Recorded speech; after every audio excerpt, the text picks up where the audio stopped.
Just in, on Wiretap News. Thank you. Thank you, Mr. President. You were criticizing... Where are you from? Bloomberg News. Oh, Bloomberg. That's wonderful. You were criticizing the Federal Reserve Chair before coming to this summit. Yeah, I think he's terrible. I was wondering if you've begun interviewing different candidates for the Fed pick. Yeah, I know within 3 or 4 people who are going to pick. I mean, he goes up pretty soon, fortunately, because I think he's terrible. We have no inflation. We have a tremendous economy.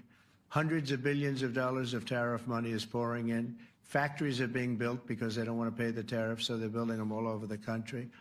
I think we're close to $15 trillion. I told you $5.1 trillion from the Middle East alone, but of investment money coming in. There's never been anything like that in the history of our country. But we have no inflation.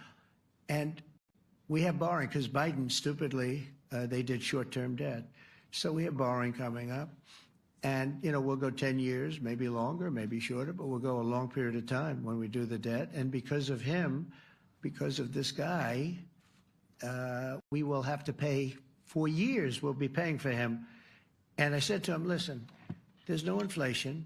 He says, but maybe there'll be some. That's true. I said, if there is some, what you do is raise the rate. I'm okay with that. You raise the rate in 2 years from now or a year from now.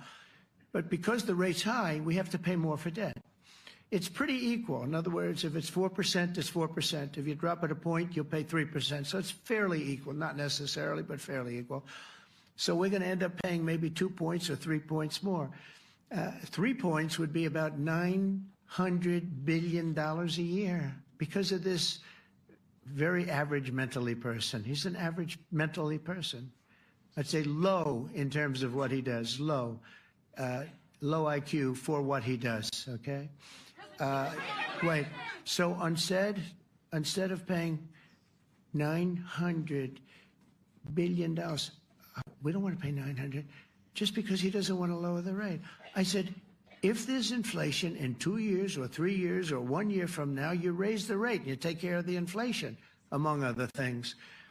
But he's probably a very political guy, I guess. I don't know.